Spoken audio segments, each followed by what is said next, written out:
Welcome back, everyone, and Happy New Year. This is 2020. This is the 2nd of January, 2022. My name is Sloan Kelly.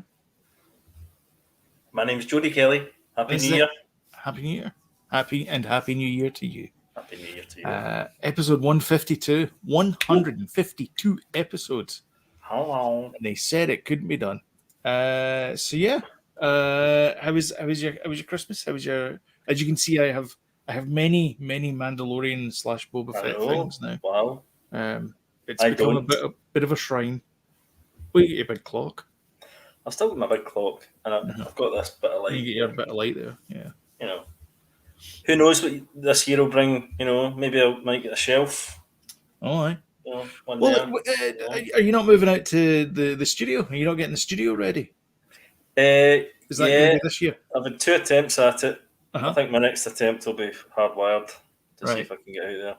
And then if that doesn't work, then I'll just get a wee mobile shelf that I can sit Yeah. and get all my stuff on. To be honest, and here's a crazy thought: why not? You could probably get like a Wi-Fi, like you have Wi-Fi out there, Yeah. and plug things into there, and then just have it hardwired enough to get to the kitchen, and then have another Wi-Fi repeater thing there. Well, that might be rather than drilling holes and everything. No, I don't need to drill holes because I bought one of those ones. Is it the repeater thing you're talking about? It's the wireless repeater thing. Uh-huh. I bought that and it kind of works. And Okay. the other thing kind of works as well. Right. But I think hardwired. That's it. Kind of be It's just an Ethernet cable. That's all I need. And then you can see all my cool stuff. Nice out there. And you'll have a background similar to this. Yes, because all my kind of geeky stuff is yeah, because all your like your arcadey things are out there as well. Yeah, yeah. It's not a man cave; it's a studio. It's a studio, yeah. Mine is actually a work desk. It's just that I work in the entertainment business, so I wish it was. So we tend to have these kind of things on desks. Yeah. Can you see? Sorry, I know you got a Grogu for your birthday. Happy birthday, Sloan, as well. Yes, thank you very much, Jody. The big 5-0. Big 5-0, I know. Yeah, I know you only look 30, but 50. I know. So yeah, that happened. Unbelievable. Yeah, happy birthday. So everybody, thank you. Happy birthday, Sloan. Can you show us your Grogu and his little knob? This one here. Yeah. So this is I'll put them in the big one. So I built this over the last couple of days. I'll make myself a wee bit bigger. Hang on a sec. How did I do that? Here we go. All right, here we go. That's better. Okay. So so this is Grogu. He's got a ball hand. Yeah. And you can move him about a wee bit, and you can sort of like move it a little bit, and the fingers articulate as well, which is he's now doing an obscene gesture. Yes. Sure. His ears move as well, which is kind of cute. So you can make him look even cuter. Right, okay. Which is I thought it was it's a knob at the back. Yeah, no, it's individual. You just move the ears. Oh right, I thought it was a wee flick on his hand there, a wee thing on his hand that he did it. No. And he can move his head sort of like left and right, which is, to be honest, I'm looking at it in the camera. It doesn't look too bad. Yeah, it's good, pretty good. How long did that take to build? 3 days. And then his mouth opens up as well. Oh, that's cool. So he's got quite a bit of articulation about him. That's what he does. Which is really cool. Pretty funky. But yeah, that's in there. And it's not, the other thing as well is it's built like the Statue of Liberty. So this is not solid, this thing here. Right.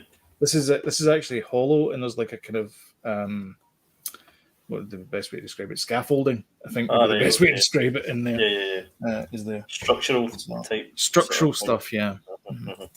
Good on in there. Yeah. Which is kind of cool. Cool. I just thought I'd ask you that. And of course, I got that Grogu there as well. He just sort of says phrases. Push the right bit. See, that's why Sloan's got a lot of cool stuff, because he got stuff like that at Christmas. I did, yes. I got a Beatles print, and I got a pair of Beatles socks, but I can't really. I could show you the Beatles print, but I'm not going to. But yeah. You should post that up on the Super Kelly Brothers Facebook page. Address up the top. Yeah, it's nice actually. I need to go and get a. I need to go and get a frame for it. But big but, we are isolating. We have the COVID. Yes. We have the Bad COVID news. in the house. My wife and my son both have COVID. For some bizarre reason, I'm negative, but I was going to say something now. No, the germs took one look at you and went, maybe. I don't know. Maybe. That's strange. But, no, I thought I was like to Evelyn, I thought we were in this together. I thought we're all going to get it, Sickness and in health. What's wrong with you? Sickness is the first one. Something like that now. But yeah, we're not kind of isolating from each other. We're just, I'm assuming that she's everybody else. Yeah. So I take it you're doing like skip the dishes or DoorDash or Uber Eats or whatever it is, and getting your groceries delivered and the booze gets delivered and all that kind of stuff. James is offered. I've got an app, and Evelyn's friend Louise as well. That's helped out. That's good. Yeah. So yeah. So they just leave the bottles of gin at the front door. Aye. Well, that did us through New Year there. I didn't have any beer, so I thought, how am I going to buy beer? Because I don't like drinking spirits. Yeah, really. I'm not a big fan. So I thought, I need to buy some beers. So James gave me a top tip. There's an app that you can buy your groceries through, and they just deliver. So that was me sorted. Nice. Over New Year, so that was fine. Yeah. Although I will say, I do like a good White Russian. That is a superb cocktail. What's that? What's involved in the White Russian? I know what a Black Russian is. It's Kahlua, vodka, and cream. Oh, you put cream in it? All right. Because ice as well, obviously. Yeah, well, we that was John Lennon's favourite drink, a White Russian. It's the dude's favourite drink as well. Of course it is. Aye. Well, it must have been because of the Big Lebowski, but we bought Kahlua. Kahlua, yeah. And we've been coffee liqueur. Yeah, we've been kind of buying it now and again, but we always get it in for Christmas. And in fact, I've not had one. Evelyn's had a few, but I've not had one. But nice drink. Huh? Yes. Black Russians for us, though. Black Russians are nice as well, but I do prefer the White Russian. Black Russian's just basically the same thing, but instead of the cream, it's Coke. It's Coke, yeah. There you go. There you go. There's your mixology lesson for today. Cocktail hour. Yes. And also the Black Russian and the White Russian should be served in those the not the highball glasses, but the sort of whiskey style glasses as well as sort of shorter ones. Yeah. Good shit. Anyway, so we decided that we were going to do a little bit different because normally we talk about like the week's news and all that kind of stuff. I think we should lead though with Betty White, though. God bless her. Golden Girl. Yep. So she's passed on. Obviously, she's 99. She almost made it to 100. Almost made it to 2022, and she died unfortunately on Hogmanay, which is the 31st of December. For those of you using the Gregorian calendar, it's amazing. It's amazing to me. Sorry to butt in there, but it's amazing to me the amount of there's still like references to the Golden Girls in modern cartoons. Amazing World of Gumball had it. Teen Titans, I'm sure, had it. These are ones that Danny watches, so I kind of see them as well. Yeah. The references to the Golden Girls are still there and stuff, and so it's just still, it's a big thing. For. Was she the last one? She was, yeah. Aye. I think Estelle Getty was like one of the first to go, and she was the youngest. Yeah, bizarrely. And then I think it was I don't know what order it was, but basically she was the oldest, and she's the last one to go. But yeah, I mean, she's a comedy legend. She's a very funny woman, with or without lines given to her. Just sad to see Betty White going, and she's older than sliced bread. Aye, well, Well, she can was old imagine. in sliced bread. Uh-huh. I sent you that link, not the link, the meme, the Star Wars meme. I don't know if you can post that up. Yeah, It was quite nice, I thought. It was nice. Because that was them all. They're all Force ghosts now. They're all Force ghosts now, yeah. It's them now. Beautiful. Golden Girls. Beautiful. Have you watched the Golden Girls recently? Not recently, no. Still holds up. Does it? Still funny, yep. Yeah. Is it? Where's it on? I think it's on Prime Video, actually. If anybody's looking to celebrate the life and works of Betty White, you could try there. There you go. Probably our most famous role, I would have thought. I mean, it's probably the only one I can think of. Yeah. Anyway. I haven't followed that work. But yeah, so as far as news is concerned, we thought what we'd do is instead of news this time round, we would talk about our favorite things, TV, movies, and games of last year, and then what to look forward to in the new year, 2022. A roundup of 2021. Yeah, and I think we kind of settled on like one or two for each of those categories: TV, movies, and games, or else we'd be here for a very long time. Remember our top fives? Yeah. Well, we don't need to talk about them for long, though. No. I mean, I think everyone knows them. I've actually done a bit of a top 10.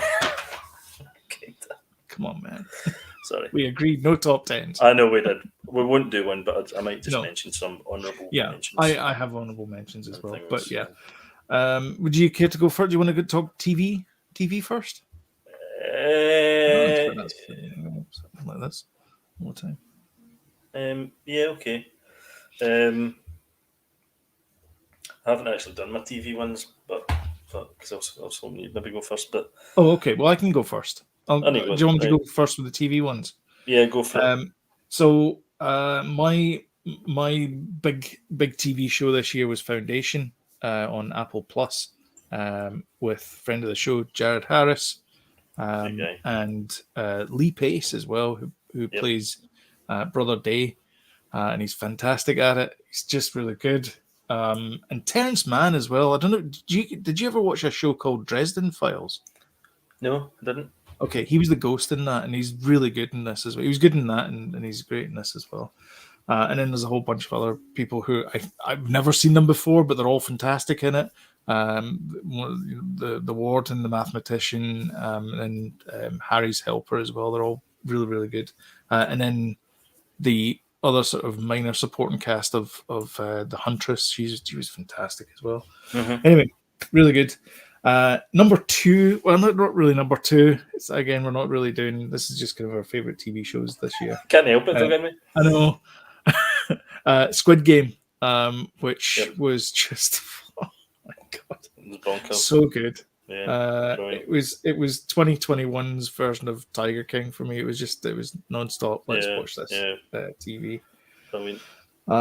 And then an honourable mention for TV for me, because I can't really split them up, is basically all the Marvel TV shows that we had this year, which were all fantastic in one way or another. Mm-hmm. Wanda, Loki, Falcon and Winter Soldier, and of course, latterly Hawkeye. Which I can't believe Wanda was this year, by the way. I know. I had to double check that. Yeah, it was all this year. I cannot believe that. Yeah. We watched them all. I had to double check that Wanda was this year. Yeah, it was March or something, I think. What? Yeah. It was March. It was, in fact, no, was it February?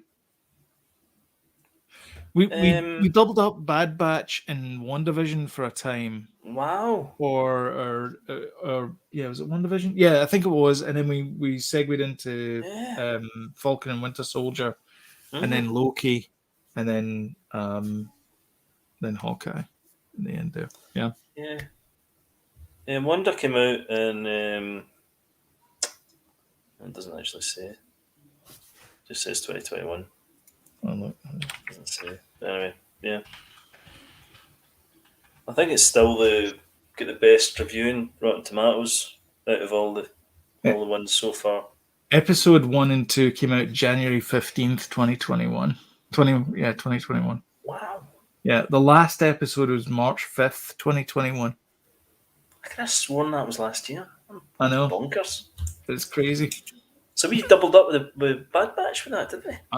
Yeah, because the Bad Batch episodes, the first one was May 4th.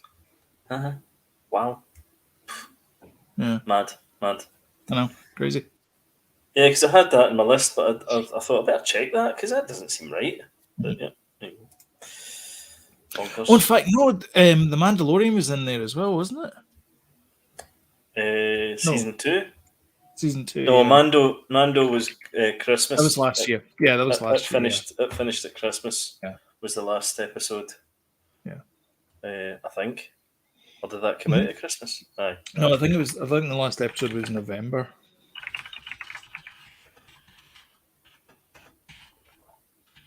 Season 2 episodes. Oh no, it wasn't. December 18th was the rescue. Aye. You're right. Yeah. Then we had to wait a month for WandaVision. Mm-hmm. Long division. I'm quite new to the Apple TV thing, Mm-hmm. so I need to kind of catch up with a few things. You need to watch that Foundation. Honestly, it's great TV. Like especially if you like slow burn sci-fi. I did start watching it, but it was on my tablet, so I was like, but now I've got it on my TV, so so I can do it. Sky Glass TV. Indeed, that was a thing that arrived. Should maybe talk about it, I suppose. I should have done a wee video actually of it. Should have put it in here. Yeah, it's the brand new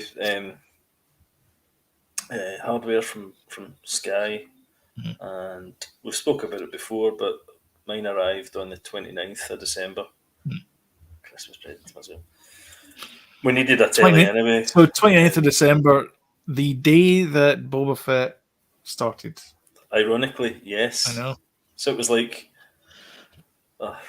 amazing. And it's great for, I mean, I remember we watched a thing a wee while ago and it was a guy reviewing it and said it wasn't the best for games, but I don't know any better, I'll be honest with you. And the telly I had before was not great. So. But it's 60 frames a second. I mean, it's not, because he's saying it doesn't do 144. It's like, well, okay. I mean 60 frames a second is pretty good. Well, we've been watching the Marvel movies in sequence, and we're only in Captain Marvel. We watched that today. The second one in sequence. This is the collection that Disney Plus. They've got it there on Disney Plus. You can they've done it for you basically. Yeah, and the bits in it where we were like, oh God, what was that? But there's like 6 speakers. It's like surround kind of sound. So it sounds as if stuff's coming from different bits of the room. The speakers are phenomenal. Do you know? Really. Just to mention that I've got the Xbox, which we'll get to in just a sec as well, because we get to the games. I'll just briefly mention Xbox S. So I plugged it in, and I have never heard that sound system so good in all my life. Really? It's a phenomenal. So I need to figure out what I'm doing wrong with a Fire Stick, because it should support 5.1 and it's not. It's not as good as that. Do you want to jump everything seems to come in there. Your next bit then? Yeah, movies. Do you want me to do? Well, let's do TV. About? Let's do Turnabout. Yeah. Right. So mine was Long Way Up this year. I think it was, yeah. Because that's in there for me. I really enjoyed it. Oh no. Was it not? It was last year. Was it? Right, scroll that one out then. Okay, Squid Game as well for me was a real big surprise. And it was just so refreshing, so different. It's nice to see something a little bit different, isn't it? Yeah, absolutely. And I thoroughly enjoyed it like everybody else did. Danny was gagging to see it, and I was like, no chance. It's a Sin. That was this year. All right, okay. That was the Russell T. Davies. Davies, yeah. He's always great. He's always consistent about the 80s in London, the kind of gay scene and stuff, and how AIDS kind of killed a lot of people in the 80s.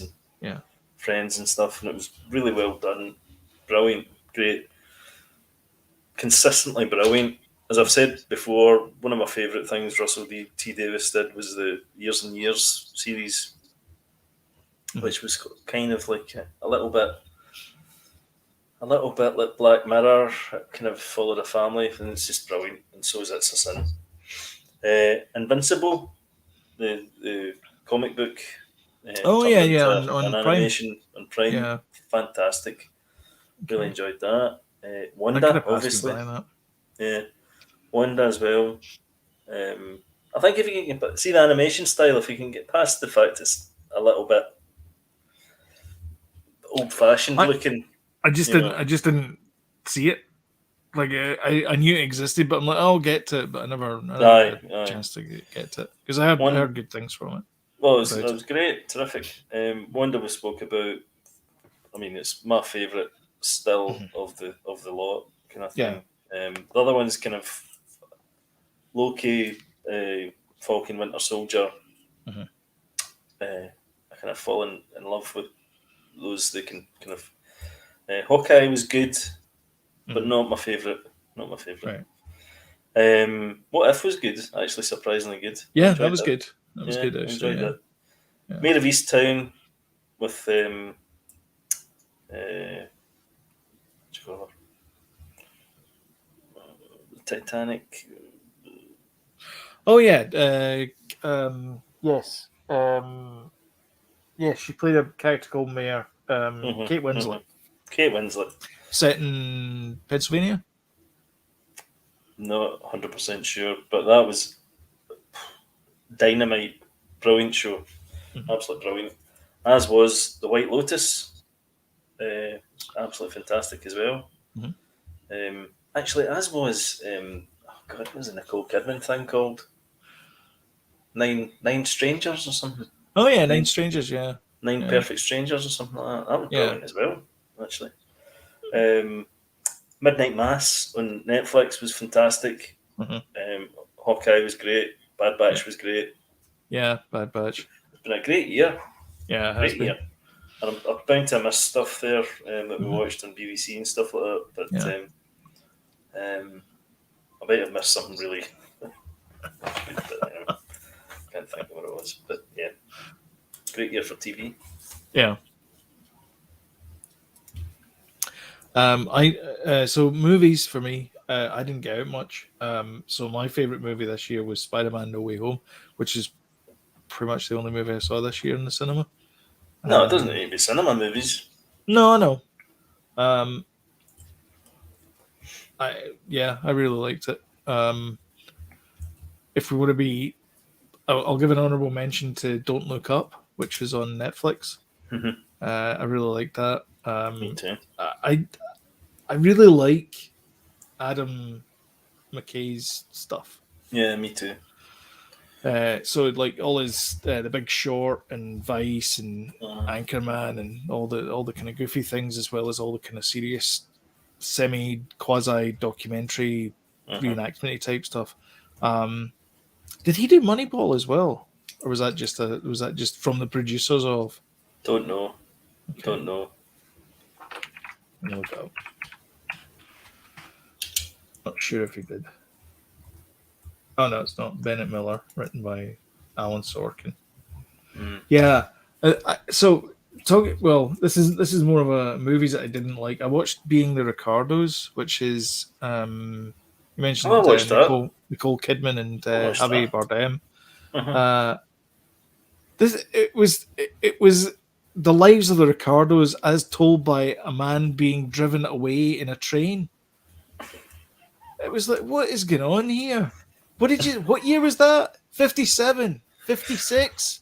It was all over the place factually. I think kind of once you sort of went with the guy driving the train, you were actually okay. To be honest, that's the way I looked at it. But we quite enjoyed it. To begin with, we're like, what the hell? Yeah. I actually thought Nicole Kidman was fantastic as Lucille Ball. So I was going to say that I saw in the trailer, I went, it was a bad choice, and then I saw him as Desi Arnaz, and I'm like, that's a bad choice. But actually, they were good together. Like even the bit at the end as well, where it's like this is my lipstick. Yeah, that bit was like, yeah. But it was I mean, they split up. I mean, it's it's common knowledge, unless you're Alan Sorkin, in which case they lived happily forever after, because he had no idea about the Ricardos. Yeah. But yeah, it was good. It was actually enjoyable. Oh yeah. J.K. Simmons is in it as well. He plays the next door neighbor Fred, and Tony Hale as well plays the exec producer. So I mean, it's a good cast. So yeah, definitely give it a try, but it's not accurate at all. No. In fact, it's mentioned in IMDb. All the things I could think of, it mentions it. It's like, no, this didn't happen. But anyhow, it was pretty good. But yeah, for me, Spider-Man: No Way Home. I think somebody, was it you or James, posted it up and said this is how you do the end of a trilogy. Spidey. Yeah. Yeah. Oh yeah. I was watching what's his name? Oh, I don't know his name is. The critical drinker channel. Scottish guy. Yeah. Scottish guy. And he loved it as well. And he does not like movies. No. Oh, sorry. He does. He loves movies, and that's why he makes that channel. But he doesn't like modern movies, and he really liked that one. And I can see why. It's just it's enough fan service for everyone to be excited about, and it's a great story as well. But the fan service, there's redemption arcs all over the place. Yeah, the fan service, the fan service was part of the plot, though, which made it better because it was actually relevant to the plot. So it's probably the best fan service that's ever been lately, because we've had a lot of movies with fan service that have been crowbarred in. Star Wars, Ghostbusters. Yeah. My worry is that Ghostbusters on the list. All this multiverse thing is what we're going to get for the next 10 years or 5 years with movies, because the Flash is doing it with Batman. Yeah. Marvel's doing it. Sony's doing it with the Spider-Verse. Yep. So I'm a bit worried that it's like, oh, we can just do what ifs, and then there's no consequence. It's like, but just you need to make a good story. It's the same thing with comic books. It's like the reason why we like Iron Man is because the guy's a douchebag, and he has this hero's journey, and he becomes not a douchebag at the end of it. That seems to be the beautiful bit about it. That's what happens, isn't it? It's when Marvel do something, and then it's like the Beatles and Rolling Stones. Yeah. Beatles did something. The Rolling Stones are like that. We do something like that. Yeah. What chord were they playing? And I can see other movies doing it as well. Sort of that kind of thing. Franchises, rather, not movies, but franchises. Ghostbusters kind of did it by bringing Harold Ramis. Spoilers. Have you seen Ghostbusters? Not yet. Nothing then. Doesn't matter. Moving along. Right, movies for you. I've seen a lot of bloody movies this year, I tell you. I know. I kind of started putting them in I was a shut-in this year. Eh? I was a shut-in this year. You've seen more movies than that, but unfortunately you get forced into watching Adam Sandler movies. That's a big problem. I've seen a lot of movies this year. Death 2021, Venom: Let There Be Carnage as well. That was a really good movie. All right, a minute here then. Carry on. You're not all finished. right, okay. Well, so this is what I was watching over the Christmas break. So we were looking for a movie to watch, and we were convinced that we saw Ghostbusters Afterlife on Prime. Like you could rent it, and we're like, oh, let's rent that for Christmas Day. Couldn't find it. But then we saw I've got Venom. Let There Be Carnage was on with Tom Hardy and what's his face? Woody from Cheers was in it. Woody Harrelson, who is just phenomenal. Naomi Harris is in it as well. She plays Shriek. Yep. It's a great movie. I know. Nothing wrong with it. Yeah. It's a Venom movie. What do you want from it? I think you've seen the first. You've seen the first one, yeah. Love that one as well. Yeah. Me too. I love Tom Hardy. I'm a big Tom Hardy fan. Exactly. Yeah. So yeah, I like it. Oh, and it's also directed by Andy Serkis as well. It is. He, the second one knows is. a few things about CGI characters. I'll tell you, he is good. He's very good. He's actually a really good director. Yeah, I like. He directed he did a version of the Jungle Book on. Oh, that's right. So he did Netflix. Yeah, he directed that. It was all kind of that was it was really really good. Talking of different versions of things, Winnie the Pooh's out of copyright. Do you want to buy it? You don't need to buy it. You can use them if you want. Oh, I was thinking of using them as a thumbnail for this video. All right. Okay. Nice one. Anyway, yeah. So Venom: Let There Be Carnage, Death to 2021, which was I watched the Black Mirror producers of Black Mirror. So Charlie Brooker is. I think he writes it or he produces it, does he? He writes it, but he wasn't like top billing. He was like co-executive consultant, producer, writer guy. So it's one of those guys stick his name on it to give it credibility type thing. I think so, yeah. I thought it was really well done. It was nice to see. I liked it. I enjoyed it. Everybody there together. Shannon. What's her name? Stockhard Channing. That's the one. She was in it. Hugh Grant. Hugh Grant's in it. Hugh Grant is hilarious. I think he's really good.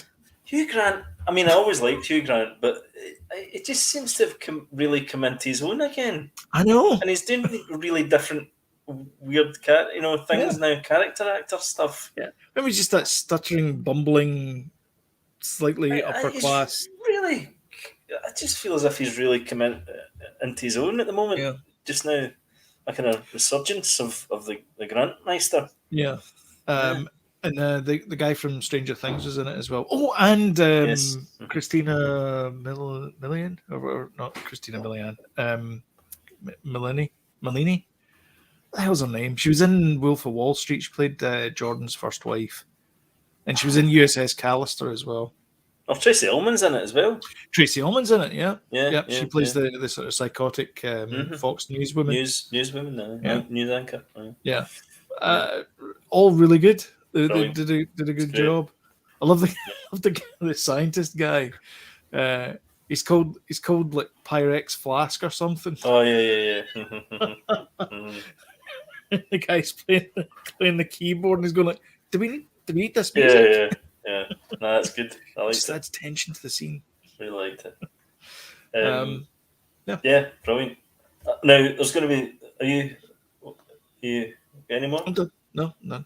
Because I think when I tell you things on my list, you'll be like, "Oh God, I did see that." Yeah. So I've got Spiderman as well. Obviously, I've seen that. We spoke about it. Yes. Fantastic. Absolutely brilliant. Yes. Yeah. We went to see it again. That's right. Yeah, on Boxing Day. Mm-hmm. I think 27th. Boxing Day we went to see it. Uh-huh. Or was it 27th? Something like that. Yeah. No, it was just Boxing Day. Was it? Anyway, we went to see it again. Uh-huh. Great. Really enjoyed it. I felt as if the middle bit lulled. Not the middle bit, but there was a moment, kind of a little tiny bit before Andrew Garfield and all that got revealed. Spoilers. I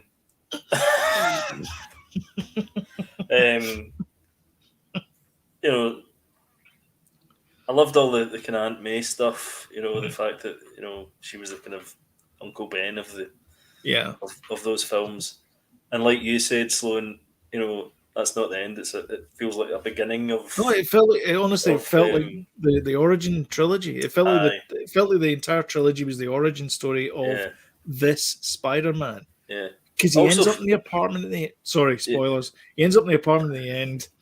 If you haven't seen it, now, come on, man.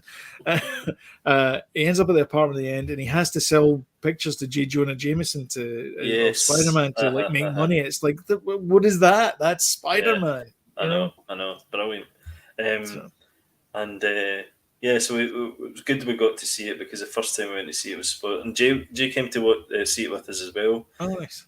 He's suddenly he's like watched, he'd never seen the Spider-Man movies. None of them, right? I never really forced the movies on him, and I'm a big movie person, but I don't know. He's not a big movie fan. Yeah. But now he's kind of blasted all five of the originals, and then the Tom Holland ones. Nice. I think he's more of a fan of the Tobey Maguire, Andrew Garfield, so he was really buzzing to see this one. Yeah, because they're in it. Yeah. Yeah, and he thoroughly enjoyed it. And again, it was just the way they brought them in. It was just the whole part of the plot and stuff like that, and a really well-rounded trilogy. Yeah, fantastic, really good. Don't Look Up, really high up in my estimations. I loved it. I can't understand why that's getting bad reviews in Rotten Tomatoes. The reviewers have got it away down at like 45 or something %. Really? Yeah, it's something like that. But the normal punters have got it away up. You check that just now what the percentage is. But yeah, 3 out of 5, 55%. Very bizarre. 55% tomatometer, 77% audience score. Yeah. As the critics say, McKay's movies are not particularly pointed in their satire, and as time has gone on, they have increasingly settled into their preferred form of harangue. What? Very silly yet undeniably urgent. I loved every second. That was one of those positive ones. Don't Look Up is a blunt instrument in lieu of a sharp razor. And while McKay may believe that we're long past subtlety, it doesn't mean that one man's wake-up sheeple howl into the abyss is funny or insightful or even watchable.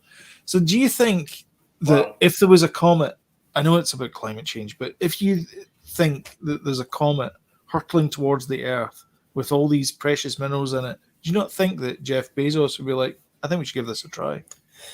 I'll tell you what I think. See, or Elon Musk or Bill Gates or whoever it is that's got billions of dollars in a rocket.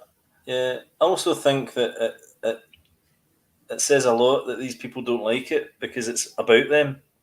See, people that don't like it, it means that you are one of those people. Yeah, I reckon. Yeah. That it should be called "Bury Your Head in the Sand." So I watched with Anna-Marie. She has never seen a McKay movie before, and she thoroughly enjoyed it. Good. We loved it. So. We absolutely loved it. That was our kind of Christmas film. Was it? It was really sad. But last year was Soul about the. Soul about death, and this one was about apocalypse. Yeah. Why did they release that movie? Like, that's a great movie, but it's not for Christmas, man. It's just no. It's a beautiful movie, and it's really nice about souls and things, and about how they come into being. But you don't. It's not. I think it was pushed by COVID. I think it was the COVID factor that made that and pushed it into the Christmas kind of realm. Yeah. Brilliant movie, fantastic. Enchanto is out now on Disney Plus, and Eternals is coming out in 12 days' time. Enchanto. Is it Enchanto or Encanto? Enchanto. Is it? Well, we've watched it. We've watched Encanto. Is that any good? Enchanto. I enjoyed it. It's got zero plot though. Zero plot. Okay. It's very thin and no plot. Catchy songs and beautiful. It looks beautiful. So I did enjoy it, but it's very thin and any sort of it's not like Moana or anything like that. There's not much to it really, but I did enjoy it, for what it was. Ridley Scott, The Last Duel. Oh yeah, that was a good one. I get no takers with that. I get no takers, and I think the reviews were a wee bit kind of,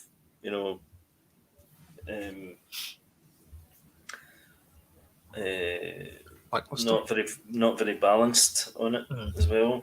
Yeah. I think. Red Notice. with The Rock and Ryan Reynolds. Yeah, that was good fun. You watched that? I did. Yeah. I really enjoyed that film, actually. It was a bit of fun. Honestly, I think there was a little... I know Ryan Reynolds tends to play the same character, but I thought he was slightly different in this one.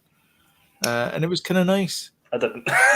but I thought he was playing a kind of like normally he plays the kind of wisecracking ass. But in this one he was kind of like sleek it and kind of a bit weaselly. He was still wisecracky though. I know, but it was good Smart though. Ass. Yeah. I really enjoyed it though. I did. I thought it was really likable. I think those three. I mean, the Ryan Reynolds and The Rock are the two most bankable actors out today right now. Yeah, and they keep making movies together. Yeah, Gal Gadot is great as well. Is this the third movie together? Is it? I think. Well, they did. Well, if you can count, what do you call the one with the spin-off from Fast and Furious, Hobbs and Shaw. That's what I'm getting. It was briefly in that, wasn't he?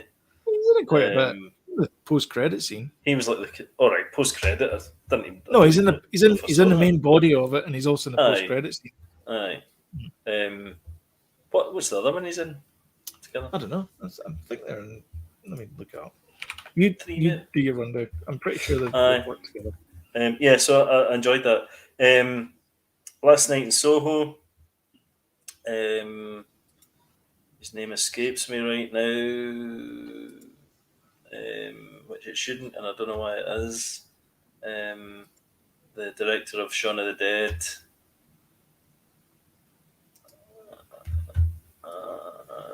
Sloan, help me. The director of Shaun of the Dead. Edgar Wright. Edgar Wright. Yeah, it's his new film, Last Night in Soho. Oh yeah, is that any good? I think it's worth a second watch because it's pretty heavy, and it's visually stunning. I mean, his stuff is really out there. I mean, Baby Driver and stuff like that. That was fantastic. You know, it's good, but it's not great, I would say. But I think it's worth a second watch because I feel as if there's a lot to take in. You forgot your big one, Sloan. Dune. I did forget that. Dune? I forgot that came out this year. Unbelievable. I did go so I went to see it at cinema twice this year. Once to see Dune and June. Sorry. Sorry, I'm looking this up here. He's in 3 movies with Ryan Reynolds: Red Notice, Free Guy, and Fast and Furious Presents Hobbs and Shaw. And I would just like to thank Free Guy. Yes, he is. And I'll prove it in just a second. He plays bank robber number 2. Dwayne Johnson. Really? Yep. Plays a cameo. I tell you what I didn't realise, right, when we were watching Captain Marvel tonight, Gemma Chan, right, who is in Eternals, plays a character in Captain Marvel. Oh, really? She plays one of the Jude Law's kind of squad gang. Right. Okay. June. So that's a bit problematic then with my pick of the movies. Then, shit. Told you you'd forgot. I know. Yeah. That was. I couldn't get that out of my head actually. That movie after I saw it. I can't wait for it to come out in Blu-ray so I can buy it. Really enjoyed it. It's one of those. That's one of those keeper ones. I need the physical copy of it to keep, to have, and to hold. Mm-hmm. Yeah, definitely. Denis Villeneuve is just Denis Villeneuve is fantastic. Denis. Canadian. Denis. He's not from Paris. Oh no, he's not. He's Canadian. He's from Montreal. Yeah. 3 science fiction movies I've seen of his, and 3 movies I've really enjoyed. Yeah, me too. Yeah. In fact, watched them multiple times as well, except for June, which I watched. His Blade Runner one was on the other night there. We watched a bit. Oh, was it? Yeah. What a film, 24. by the way. What a film. Yeah. Okay, so old M. Night Shyamalama Ding Dongs latest movie. Pretty good. Pretty good. Quite It's one enjoyed on the it. beach. Mm-hmm. It's a bit like a Twilight Zone episode, but elongated into a movie. Sam said that her eyes hurt after watching that movie. Really? From Because crying they rolled into the back of her head. Yeah. She's like, Okay. Right, I can see what she means. She said it lasted. It took too long to get to the thing, and then when it finally got there, it was like, yeah, like it was all proud of itself, like it did that kind of thing. Do you know? And it was like, and she's like, do you know what? She's right. But it was okay. But she's right. That do that. It was like, see, you're right. Pretty cool, huh? No Time to Die. Another film I couldn't get out of my head after I watched it. That is up there. We are now on to the Daniel Craig James Bonds. We haven't started yet, but that's starting up this Friday. Brilliant. It'll be our Daniel Craig one. So the first one will be, of course, Casino Royale. And the Daniel Craig movies are different to the other James Bond movies in that it is a continuous story all through all of his movies. So if you've watched all those, then No Time to Die will have more of an impact on you. Yes, exactly. Which is the other movies. Which is why we haven't watched it yet. The other thing as well is, so Die Another Day, which I was not looking forward to watching because I remember it as being not that good a movie. It was actually a really good movie. I really enjoyed it. But so Pierce Brosnan finished that, and after the movie wrapped, they're like, that was great. We've got a ton of money from that. It was really successful, but we're going to go in a different direction. So thanks very much for playing James Bond. Bye. And that was it. He was out, and they got in Daniel Craig. Yeah. He was a good Bond as well. He was a good Bond. I mean, not as good as Timothy Dalton, but controversial. He was really good. I might have to do that as well. What you've done, seen them all like that. Well, Pierce Brosnan was fantastic as James Bond. Yeah, not as good as Sean Connery, but who is? No. Free Guy. You missed that one as well. I did, but that's on Netflix. I know exactly. In the movies, it doesn't matter. No, it's on Disney Plus. Oh, so it is. That's right. Yeah, it was in 20th Century Fox. Yeah. Yeah. But it was in the cinema first. We went to see it in the cinema. Twice. We saw it in the cinema twice. Actually, there was another one. We saw it twice in the cinema. Really enjoyed it. Loved the wisecracks and all that when it came out in Disney Plus. It's been heavy rotation until whatever the new thing was. So Danny watched that a number of times in Disney Plus as well. The Green Knight. Oh, aye. Yeah. It's the guy that directed a movie called Ghost. Not the Patrick Swayze one. Yeah. It was the one with Ben Affleck's younger brother, Casey Affleck. Casey Affleck, yeah. I think he directed that. Right.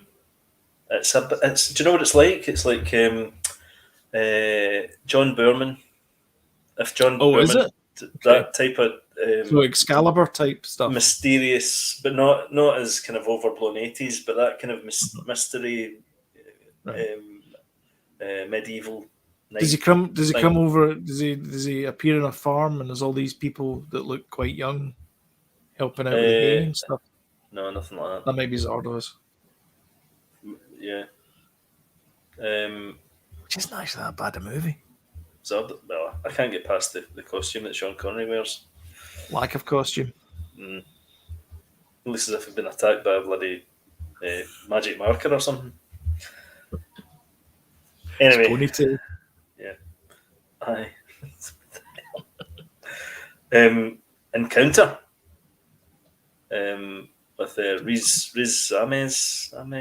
Riz Ahmed, yeah, that's about this ex-Marine guy that's got two kids and he takes them on a journey because aliens have attacked. He reckons there's a alien invasion, but it's like through your biology and stuff, and they're out to get him and stuff, and it's like, is that true, or is it just in his head, or what's going on? Great movie, brilliant. It's on Prime. Okay. Nobody with with Bob Odenkirk. Bob Odenkirk, Yeah. Which is kind of a John Wick for the ordinary man. Yeah. So he's just like an ordinary guy, but it's really well done and stuff. Well, is he an ordinary guy? Spoilers. No. But he's hidden his identity. He's one of those ones, for years, and kind of gone into kind of not hiding, but sort of witness protection program. Safety sort of thing. He's got a family and all that now and stuff, but his past comes back to haunt him. Okay. Really good movie. Like Cold Pursuit. Jesus, no, not like that. Good Lord, where did that come from? Tomorrow War with I've seen that. Chris Pratt. I told you, didn't I? The worst opening sequence of a movie ever. I don't think you enjoyed that movie that much. No, I didn't. I hated it. I still hate it. The mere thought of that movie just flips my stomach. Sam and I watched it and we ripped it to shreds, you say? No, well, I think the biggest thing you could say about that film is it's like, Chris Pratt's in it. We'll take a bit of that film, we'll take a bit of that film, we'll take a bit of this film, we'll take a bit of that film. Do you know what was really good? Do you know what's really good? Is The Edge of Tomorrow. What we'll do is we'll rip that off. Mm-hmm. We'll put in the same aliens, the exact same aliens. Yeah. Don't need to redress it. It's not quite. We'll try and get Tom Hanks to do it. No, we can't get Tom Hanks because he's too old. Who can we get next? Chris Pratt. I forgot another one actually. Finch. Oh yeah. That was pretty good. The opening sequence where they're all falling out of the sky and then it just cuts to him taking the trash out is like, what? Yeah, that draws you in.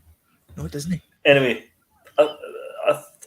we actually enjoyed it, and I'll tell you, and Danny doesn't like me talking about this, but that's the first time he's had a moment in a movie where he's been like, I know I'm safe, but I'm terrified. All right. Okay. So he actually didn't know how to react to his emotions. It was just. It's the dumbest movie of all time. Like, it's pretty creepy though. For like, I mean, he's 10. It's like a PG-13 or something. I think as well. It's not like the animals are kind of, that when you first see them up that stairwell, that bit. Yeah, that's pretty cool. That was the bit, and it kind of freaked him out a bit. I still think they should have spent most of the movie doing the getting to the ship thing and then doing the firefight in there, and then leading on to now there's gonna be a part 2. Yeah, like it just felt like it was badly thought out. It was like, let's see if we can get an action sequence to do this to this to this, and they didn't think about where that action sequence should happen. Yeah, in time. I liked it. But I understand why people maybe didn't like it. Just try to see there. I've got Army of Thieves here. Was that the one, the Zack Snyder one? Zack Snyder, yeah. That was that one. Yeah. Oh, I watched the previous one of that. Is that any good? I liked it. It's kind of. Is it better than the Army of Thieves? Never saw that one. Couldn't get into it. I know James likes it, but I don't think it was a great film. I'm not. Got a bit of a confession. I'm not convinced that Zack Snyder's that good. I don't like his stuff. Like stuff I've seen, I'm like, okay. I think he's good, but he needs an editor. He's a bit like Quentin Tarantino, but Quentin Tarantino always keeps you interested, whereas Zack Snyder doesn't. I don't think. Always. Do you know who else needs an editor, or at least someone to say us? Yeah, us. Before anybody shouts it out, right? We'll tell the jokes. Come on. Comments below. is George Lucas. I watched Star Wars because it's the special edition you can get now. See all the stuff that he put in. Just cut that out. You don't need it. Sloan, I don't know if I know you know Star Wars and stuff like that, and you've seen documentaries, but that did need an editor. That was the thing that saved the original New Hope movie. I know. And it was his wife. It was his wife. Yeah, it was his wife at the time, Marcy. That did it. Yeah. But that's what I'm saying is that it was an editor that saved it, and an editor should have come back in with a special edition and said, "George, you don't need all this crap. Just leave it the way it is." I know, but I think he's so wrapped up in the technology. I think that's what it was. But it's like Sam said, how many Stegosauruses are there in Tatooine? Stegosauruses? Yeah, there's like 3 Stegosauri. Is that the plural? Stegosauruses? I think it's Stegosauruses because it's not. She getting mixed up with Jurassic Park? No. There's these big creature things that they're all like kind of they're like horses, but they look like Stegosauruses. And it just takes you out of the thing. And then there's another one as well where they do the stop, and the trooper says stop. The special edition you're talking. Yeah, the special edition. He goes stop. Yeah, just at that point, this thing lumbers past the frame like that. It's like, what are you doing? It's because he can. But it doesn't make any sense. No. Like all this traffic going between you. He always wanted camera and the action. He always wanted to look busy. Like Rogue One did it the best. A really busy market scene, and hustle bustle type thing. That's what he wanted it to look like. The New Hope. Yeah. But to crowbar stuff like that, and it's pointless. It is absolutely pointless. And the Jabba scene. Oh, the worst. And the worst one. With the Pritchie must fly home now, Han Solo, but. Aye, because he has to step over his tail. Stand up and it goes kind of like that. Yeah. They must have. Oh, see when they redid that scene, right? They must have went. Oh, but we've created a monster that's not just a vertical thing. He's like horizontal. He's how are we going to do this? Everything. Then they had to make him. That must have been a headache. I know. I think they also keep changing it. The special edition happened, but they've changed things in it since. Oh, have See they? if you go on YouTube, they're constantly changing it. Even when it went to Disney Plus, they're constantly tweaking sounds. See the Obi-Wan when he does the sound of the thingy. Yeah, dragon. I noticed that was different. The crate dragon. Yeah, the crate dragon. Yeah, it's different. But also, I think it's the original sound on Mandalorian, though, that was on the original cut of Star Wars. Is there an echo as well in some of the so there's a kind of big, the big chasm that Leia and Luke end up on, and they've got to leap across with it. He's got to get this meters of rope out of his dental floss out of his little pocket, and he says, "Oh no, the controls are out." And it's like the controls are out.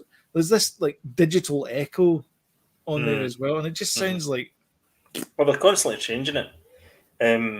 But the worst one was, I think, it was the Return of the Jedi when they added this nice noodles. The musical dance-off thing. Yeah, it's like the Muppet Show. Awful, it's outrageously bad.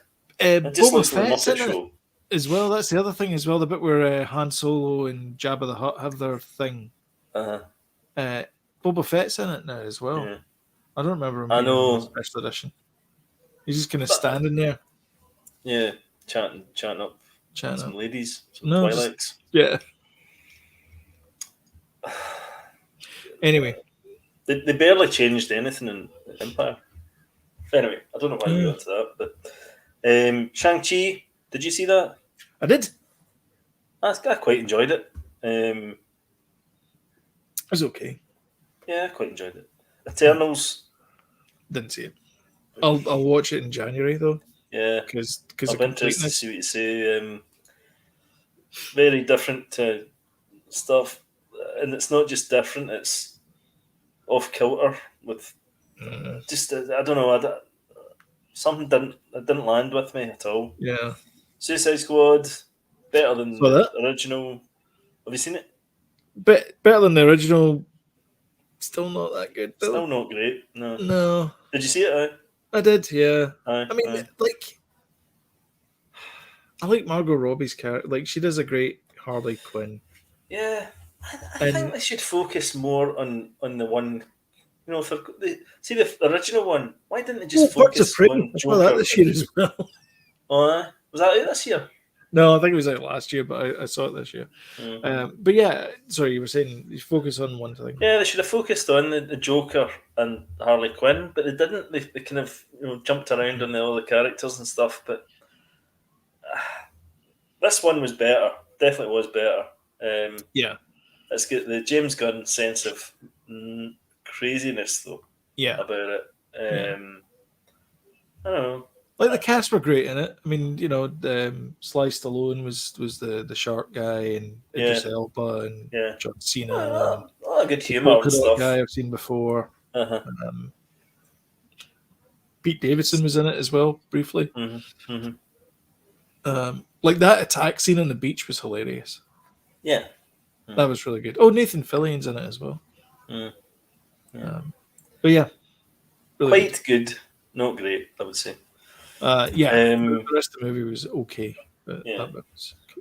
Although one of the funniest scenes is the bit where she meets up with El Presidente, and I thought that was one of the best scenes. And he says he's going on about all this kind of stuff, and it was basically he ended it with and who cares if a couple of women and children have to die? I know. She goes. I actually thought that was like almost like a kind of side mission type. Side story. Yeah. But it was great though. Probably really the best moment of the movie. There's good bits in it though. I did quite like it. Ghostbusters was just a total love fest for me. I just loved it. I wish I hadn't. Don't think things hadn't been spoiled for me, but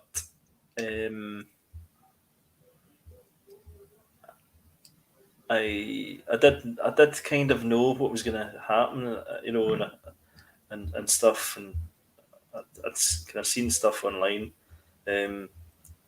not extensively, right enough, but I did have an idea of what was going to happen. But it's still, when it happens, I almost wish as if I'd been there myself to kind of experience it. Yeah, because Danny was like talking to me a really emotional bit, and I was like, not now. Because there's a lot of kind of bits like that, and I kind of wish I'd went to see it myself. Sometimes I've done that in the past. If it's a film I really want to see, just so that I'm in the zone for it. I've went, like, I think Endgame I went to see myself first, and then went all together. Yeah, just so that I get all the emotions and things for myself. Yeah, that's selfish, but and then I'll go and see it the next day with the family. Yeah. All the Star Wars movies, I've done that as well, just so that I get the full emotional impact of it, type thing. Which, Force Awakens, yes, but we'll not go there again. To be honest, I don't know if I'll ever watch those three movies ever again. No. I would. Do you know what? It put it into new perspective about the prequels. Like I'm quite happy watching them compared to those ones. I just can't. I can't bring myself to watch it because it's like the first one's just a rip off of Star Wars because they needed a safe movie. Mm-hmm. The second one is. The prequels don't seem that bad anymore, do they? The second one is basically let's rip off an episode of Battlestar Galactica and not do a good job of it and have a massively stupidly big spaceship for no reason. And completely ignore everything that's went in the past with Star Wars films as well. And this is one of the things that bugs me. So you're in a spaceship, okay? And you're in deep space. There's nothing around you. Wait, are we doing this again? No. just this one thing that that we've never brought up before, and I think we should discuss it. So you're heading in a direction. We'll call it north, for lack of better words. So you're heading north, and your engine fails. According to Ryan Johnson, your ship, which is heading like that, should now do this. As if it has some weight in space. That's When at in least. fact, I think if you were that's. heading in that direction, it would just keep heading in that direction. I think that film had more problems than that. Anyway. Okay. Anyway, if I'm wrong, if you're a physics guy, then just Does. let us know in the Was the comments Bo below. Burnham special this year or last year? I think it was last year. I'm not sure though. That was Inside, wasn't it? Aye. Bo Burnham's Inside. No, 2021. So it was last year. Yeah, it was 30th of May Okay, that was my favourite thing I watched last year. Then on TV. Yeah. On the TV. Oh, you're not seeing that as a movie? It was. I know. I'd say it's a movie. Yeah. I would say it's a movie. It's a comedy special, but it's a movie. Yeah, it was really good. I really enjoyed it because you said it was good, and I was like, I've never really heard this guy. I found out later on he's the guy. So we watch these we used to watch these Vines, and there's a guy that goes, "Oh, this is my jam. This is my jam. Turn that off. Turn that off. This is my jam." And he goes, "It's like strawberry jam or something." That's Bo Burnham. I didn't know that was Bo Burnham. Right. So there you go. Yeah, that's my jam. I don't know what he's going to do now, but that really got great reviews and stuff, and I thought it was. I just thought it was the best thing I watched last year, definitely, out of everything. All right, games next. Shall we pause momentarily though? Good idea. Okay, let me just throw this up here, and we'll see you guys in 5 minutes, I guess.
So, games. You're muted, by the way. Games. Games for me. I have like two major. I think last year was. Well, maybe you should explain first To the people. To the people what's happened. So what happened was it was my 50th birthday, and Jodie and Evelyn very generously got me a Xbox Series S, which is the digital version of the console. Indeed. So I spent a couple of hours. It didn't take long, to be honest, to set up the console. Yeah. Not my first Xbox, but it's the first of the new next generation of console. In fact, the first next generation of console I've had since the 360, I think, actually. Since the Switch. I mean, I don't know if I would. I don't think Nintendo is playing that game. All right. Not like I would top tier. Yeah. Okay, I suppose. So this is the first one since like the 360, and so I'm very, very grateful, obviously, to you and Evelyn for getting me that, because it was very, very nice and very generous of you to do that. So I've been having a blast playing. I downloaded a couple of games, but I noticed that I got the Game Pass thing, which is like $17 a month, and you get it across PC and tablets and all that kind of stuff. But the Ultimate also gives you access to EA games. Yep. So now I can cancel my EA Play server thing. Okay. Don't need to do that now. Right. It wasn't that expensive. It was like $50 a year. But anyway, so I've been playing Jedi Fallen Order, which is fantastic. But I'm playing it on the cloud. I'm not playing it downloaded. I'm not playing it downloaded. I'm just playing it on the cloud. Mm-hmm. Which is bonkers. It's insane. Bonkers. It's insane. It is so responsive. Like, I'm utterly blown away. Now, to be fair, I the way that I set my consoles up and all that kind of stuff is, unless it's the Wii, because it's Wi-Fi. Every console I've ever had, I've always that's had a network connection. I've always Etherneted it into the cable modem, and this is no different as well. So it's straight from there into the cable modem and then out into the world. But I've got to say, it is utterly it is a dream. You fire up the console, you tap the button, you tap the tile thing because it's Xbox, and you're straight into the game. And that's it. Wow. It's amazing, and it takes the same amount of time to load as any other game, maybe just a little bit faster, because it goes through the title sequence and you're in the game. Well, that's the thing, right? Because it's the Xbox Series S, it's there's no disc. So no, there's no disc. No. So Game Pass Series S. There's no optical disc. There's no Blu-ray disc in it. It's just the digital console. So there is a hard drive. There's an SSD. Yeah, it's download only, basically. Yeah. So Game Pass Series S. Cloud gaming. Next gen cloud gaming. Yeah. Or current gen now, I suppose. Current gen, yeah. So brilliant. Been playing that, and my new favorite driving game is Forza Horizon, Forza 5 Horizon, or whatever it's called. Forza Horizon 5, Forza 5 Horizon, or whatever. Welcome to 2022. I know.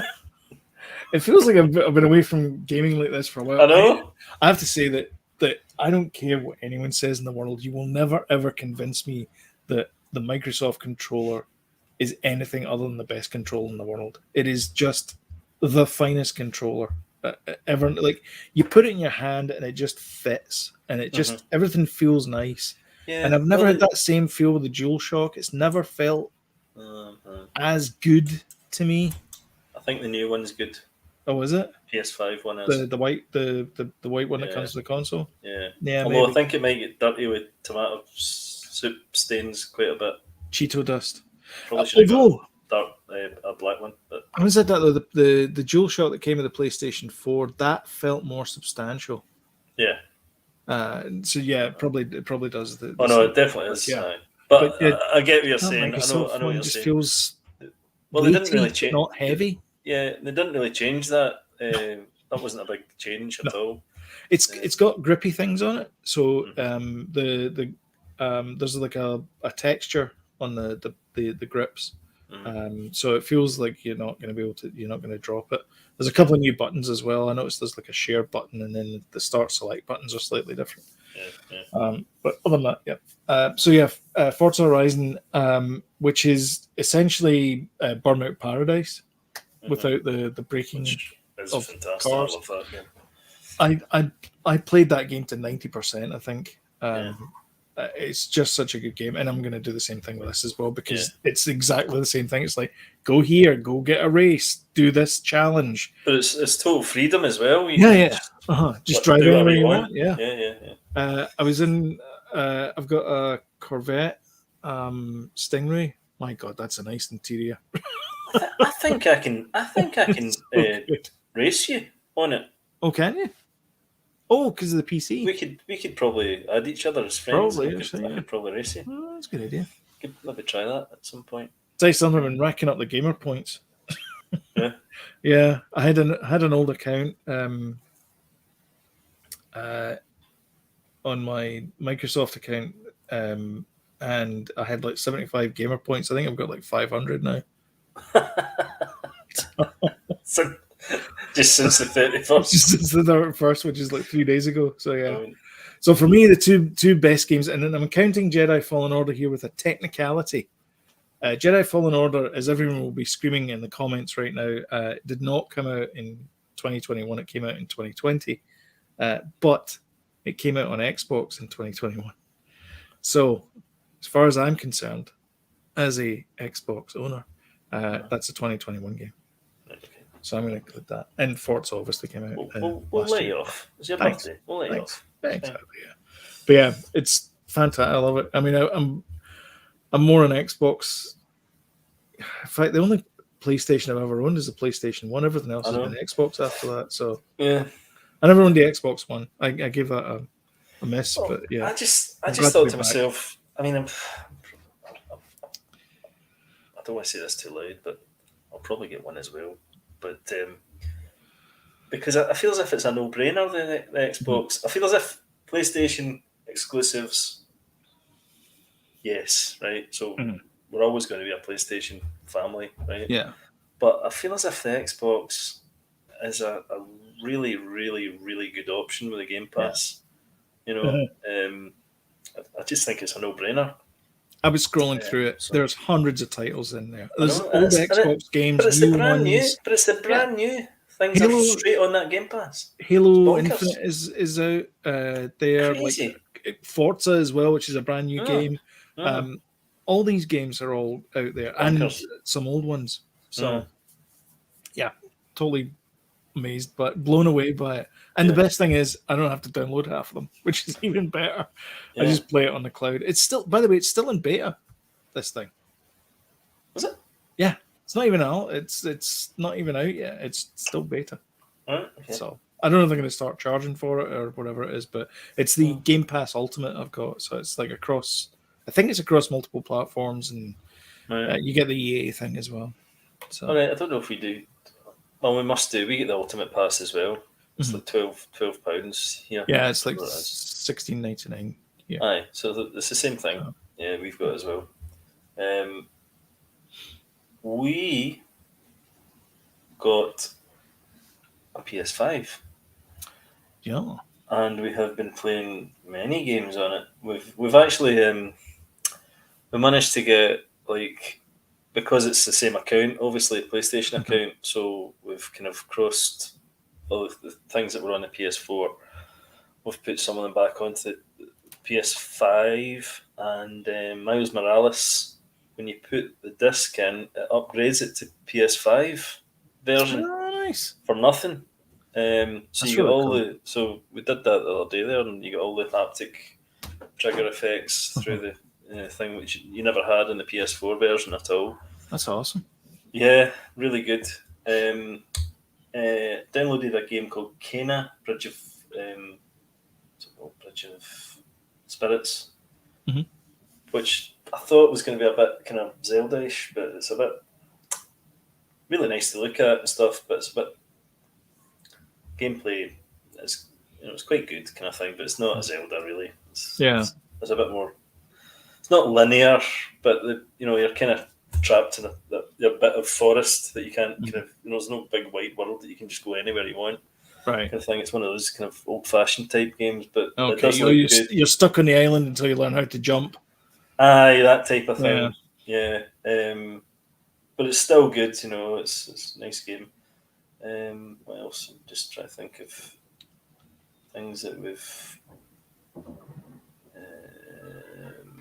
That's really PS4. Well, Guardians of the Galaxy. I got that with the machine, which is really good actually. Really nice game. Is that the Ubisoft one? Yeah. Is it? I'm not 100% sure. I have to check that yourself. But really nice game. And we got Sackboy Adventures as well, the sort of Phoenix, it is. Little Big Planet, which is a kind of Super Mario Odyssey kind of 3D type version of Little Big Planet, which I don't know if it quite lends itself to that. I really like those games. They're kind of. I've got them in the Vita. I've got them in every PlayStation. I think it came out first for the PS3 and PS4 versions. Vita is my favourite version of it. This the kind of 3D version. I'm not 100% sure about it, but still really good though. But I'm not 100% sure. Ones that we're looking forward to getting are Deathloop, Returnal as well. Returnal's like a kind of it's like the kind of games you like, kind of dungeon crawler type, Robotron sort of. Right, okay. Thing, into the dungeon type stuff. Binding of Isaac and stuff. Blinding of Isaac. That type of thing. Binding. That type of thing. So eight-way shooty type stuff. Yeah, but it's done like in 3D, so you're getting really kind of shoot 'em up almost. Yeah, that's the kind of vibe I'm getting off it anyway. Resident Evil Village looks cracking as well. Yeah, and I tell you what looks good. That Knockout City. Can you get that for your Xbox as well? Knockout City. Knockout City. It's like a free game, right? It's like dodgeball, but it's a kind of Fortnite type thing, but it's like dodgeball. Okay. So you're like jumping about a city, trying to dodge people chucking balls at you. Right. Crossplay enabled on Origin, PlayStation, Xbox, Steam, Wii. And I think it's free as well, Sloan. Oh, yeah. I'm sure it's free. Could be wrong, but I think it is. Knockout City. Well, it's free to me if it's on EA. Yeah, of course. Steep as well, been playing a lot of, which I think is a Ubisoft game. They not got another one as well. It's like Riders Republic. The Riders Republic. Riders Republic, yeah. Ubisoft, yeah. But that's like Steep is like a snowboarding, skiing and stuff like that game. Which we had in the PS4, but because we had it in the PS4, we can just get it ported onto the PS5, which we did. So it's pretty good. Yeah, there's a game called Multiverses, which is from Warner Brothers Games, and it's kind of like Super Smash Brothers. And it's got Adventure Time, Scooby-Doo characters, Tom and Jerry, Game of Thrones, DC Comics, Looney Tunes. What's this, a beat-em-up thing? Yeah, it's kind of like Smash Brothers. Yeah, but it's from Warner Brothers. Oh. Which will probably get a copyright strike for mentioning the word Warner Brothers. Anyhow, so yeah, you mentioned the games that you're looking forward to. Do you know Jet Force Gemini? You know, yes. when you go around and all that kind of spray paint and all that kind of stuff. The rare one. Not that one. Jet Set Radio. Jet Set Radio. That's the one I'm thinking of. I always get those two bloody games mixed up. Yeah. Jet Set Radio. There's a new one out called Bomb Rush Cyberpunk, and it looks exactly the same as it. Oh, really? You got to see this. Let me just. I've got that from my Vita. Jet Set Radio. Oh, really? Yep, it's on the Vita. This is a brand new game. Your Vita out, by the way. Oh no, I was playing Tempest the other day there. Oh, really? Jeff Minter. I'll tell you what, we went to France, right? I've said this before, but we went to France, took the Switch, and it didn't work properly for some reason because we hadn't made it our primary Switch or some rubbish. I don't know. Okay. And fortunately, we brought the Vita, the Game Boy 3DS, and the Vita, and they were saviours. Fantastic. Brand new. Nice. Yeah, it's nice. Yeah. I like that cell shaded stuff. Yeah. So it looks very, very similar. Very similar to that. There's a game called It Takes Two as well. I think it might be on Xbox and PlayStation. And it's a kind of co-op game, but you have to play it together. So you've got to do tasks while somebody else is doing something else, and whatever you do helps them do their bit. That's kind of like Portal 2 as well. Aye. Really nice. I'm going to download that as well. Cool. So, but they're kind of older games. I think they were from earlier on this year, right enough. So 2021 games. So this is coming out on PlayStation 5 and Windows, which I'm going to guess is like an exclusive, but it'll probably come to Xbox at some point. It's called Stray, and it's about this little cat. Oh, yeah, I've seen that. Yeah. I think that looks amazing. That does look good. Yeah, and then there's there's also the 12 minutes. You need to do that one. Oh yeah, that's free as one. That's on Game Xbox. Pass. Yeah, that's Xbox Game Pass. Yeah, you should do that one. Played that one. Minecraft Dungeons, which is a Diablo style thing. Yeah. That's on there as well. That's on my play. There's like a play next list. You can set up. So I've got that. I mean, it's great. It's all available to you. It's just fantastic. I mean, I just thought it was just. I thought to myself, what can I get you? And I was like, that. I don't know if I'm going to buy a game anymore. You wouldn't need to. No. You wouldn't like, need what's to the ever. point? It's just pay $15 a month. The latest games are on there. Mm-hmm. You know? I mean, Forza 5, it's there. I know. Brand new. Judy, that's $80. It's actually mind-blowing. In fact, I think because it's an Xbox S, I think it's $90, not $80. Mm-hmm. That's a lot of money. Halo. Imagine if you bought 10 games in a year, that's $1,000. I know, but you've got access to all that. Yeah, it's bonkers. Anyway, shall we? We're at 1.5 hours for this episode. I knew we'd go long. Right? I know. Okay. Shall we talk about the movies that are coming up for next year? Go for it. I did some digging. There are 3 video game adaptions, 10 comic book adaptions, and 11 sequels. Video games: Uncharted, Sonic 2. Yep. And Halo. No. I know Halo's getting. That's a TV show. That's a TV show. Right. The Mario movie's coming out on the 21st of December. Ooh, is it? Yes. With Chris Pratt. I'm looking forward to that. Who is the Tom Hanks of this generation. I hope they don't mess it up. No. I'm sure they won't. They can't. Remember They've messed Bowser? it up before. Bob Hoskins. Dennis Hopper. I know. Samantha Mathis. John Leguizamo. Yep.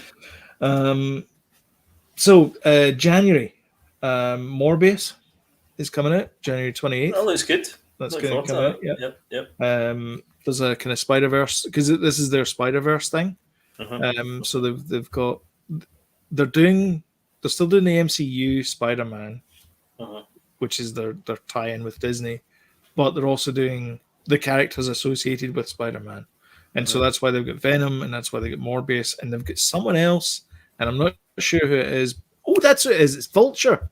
Vulture's in this one. So he is, which is Michael great. Keaton is back as the Vulture, so which is great. Chef's brilliant, kiss. absolutely brilliant. Love me some Michael Keaton. Loving it. And then February, the long-awaited for me anyway, because I like myself some Kenneth Branagh, Death on the Nile, which is the sequel to Murder in the Orient Express. It's a controversial one, that one. And it's getting a lot Hammer's in it. Yeah, it's getting a bit of hate because it's still going ahead and Armie Hammer's in it. I mean, you're going to shelve an entire movie just because some idiots in it? Do you not remember it's a lot of money. The Ridley Scott movie? The Kevin Spacey. They had to reshoot it. They basically reshot his scenes with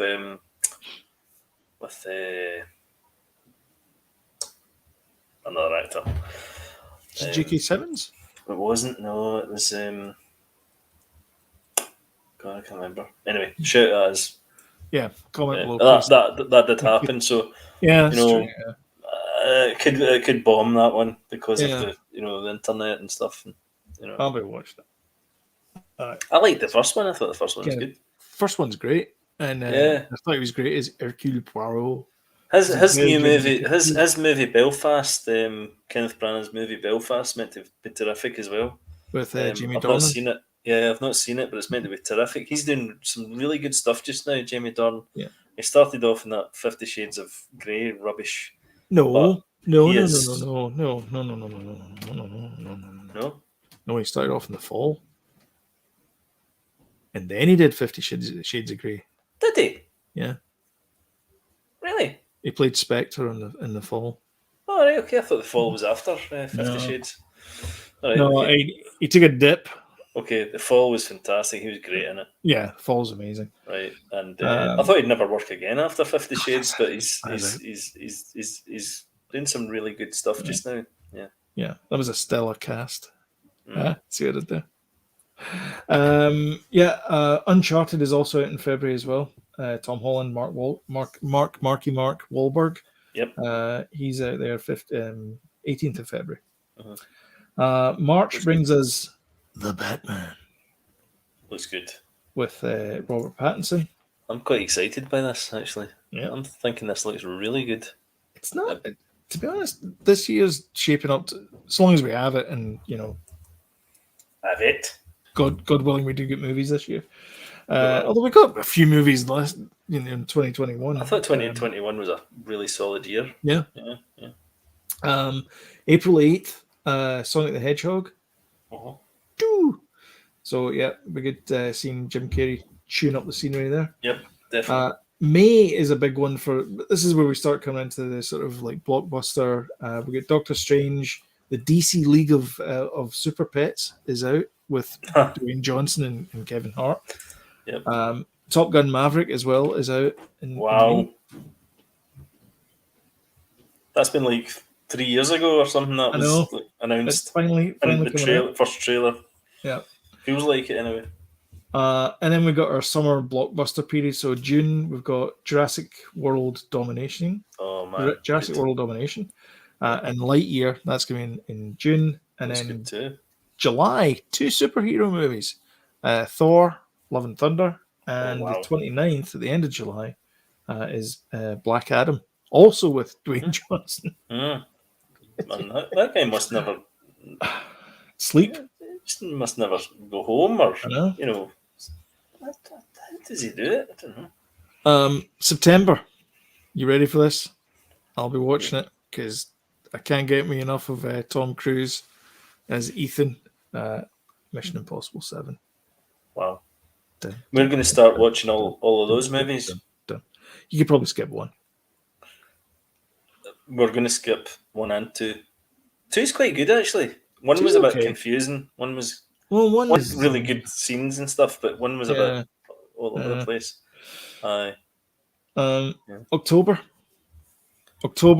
you tend to get at the very end of it spooky things with a lot of cobwebs.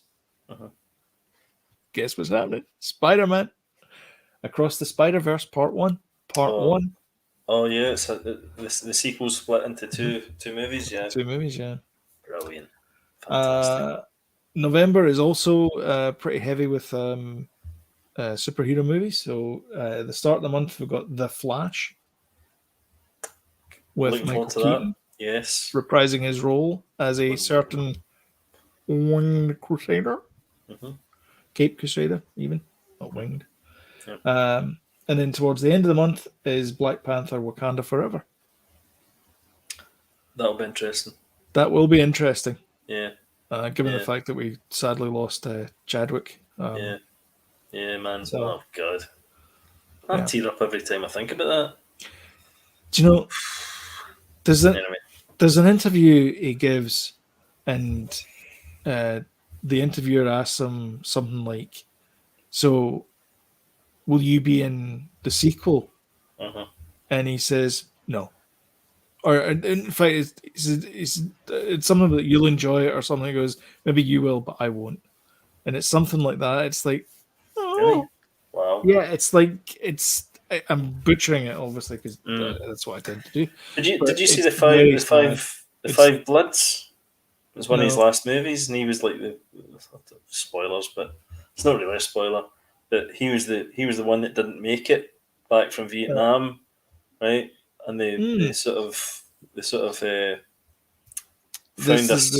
this. One. They found all this gold, buried it, and then when they were old men, they were like, "Right, we'll come back and do this." But he never made it back home. Yeah. So he appears as a kind of not a force ghost, but appears to them at certain moments.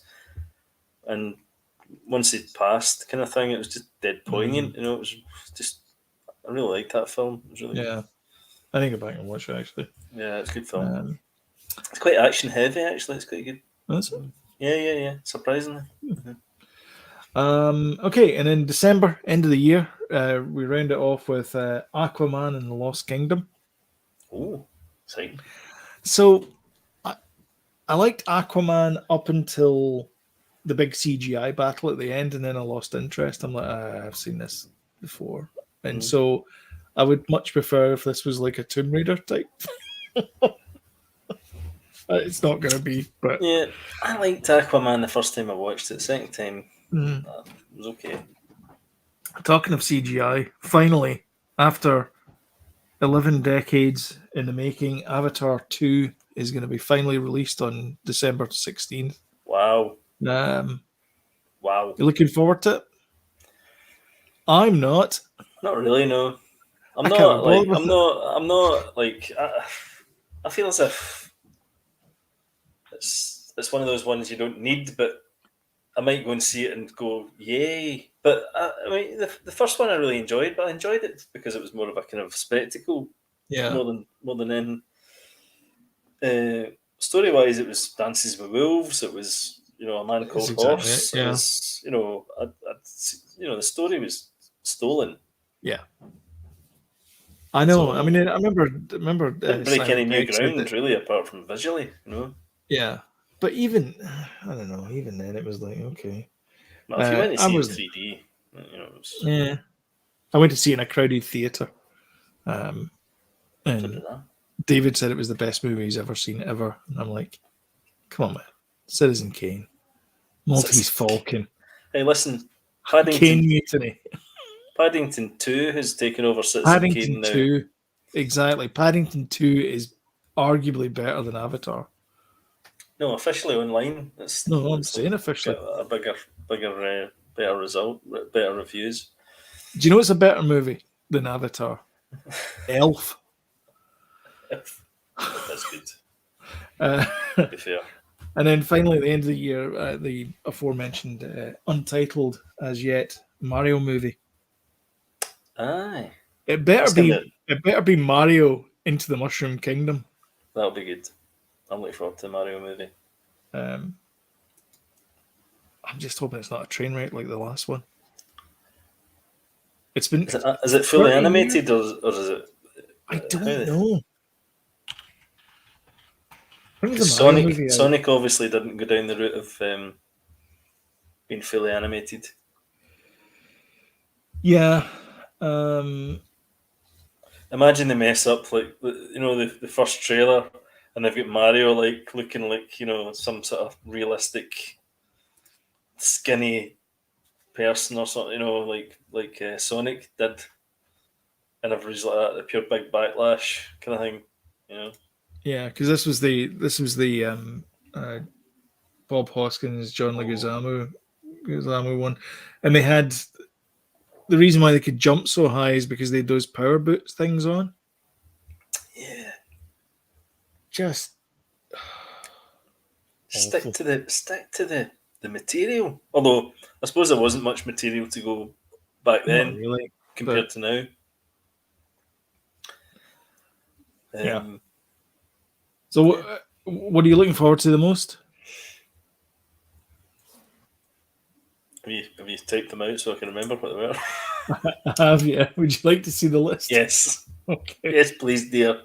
Wait till I get my glasses. Right, here's a peek behind the curtain. Can you see that? No. All right. Okay, we signed. View. Oh no, there's the. Oh God. 150. All right, that's better. The Batman, I think I'm really looking forward to. Sonic Hedgehog 2, I am as well. Doctor Strange, I'm looking forward to. Mm-hmm. Jurassic World, I'm looking forward to. Thor, I'm looking forward to. Spider-Verse, I'm looking forward to. Yeah. The Flash, I'm looking forward to. Black Panther. Mario, definitely. Mario. I think I'm really looking forward to the Batman one, though. So, what I did notice on your list there is Indiana Jones isn't on there. It is not. Was that 2023? Unknown. It wasn't. So this is a list of all the big movies that are coming out this year. Yeah. So I think it was IGN. This list is from. Well, this isn't the full list. No. I'm gonna be honest. No, but you've got highlights there. I kind of curated it and put the ones that I think that everybody listening to this podcast would appreciate talking about. So it's not all of them, but yeah, I didn't see Indy 5. I think Morbius looks good as well, and I think Uncharted looks good from the trailer. Uncharted feels like it's Indiana Jones, Tomb Raider type. A good fun romp. I think Lightyear might be disappointing, I have to say. To be honest, the trailer makes it look as if it might have been really good, but I think they've just went down a kind of, it just looks a bit pedestrian from the trailer. It doesn't look as exciting as it could have been. Thor: Love and Thunder, I'm buzzing for because of the Ragnarok was so good. Yeah, and it's Taika Waititi. Yeah. I'm kind of hoping Lightyear does a full 2001, to be honest. Like it just goes insane, full on, meaning of life type stuff. Yeah, they're good. Because the toy's supposed to be based on the movie. I know. And so it makes sense that the movie wouldn't be necessarily like an action pick. Because remember they used to do what's the one, Black Hole? There was action figures for that.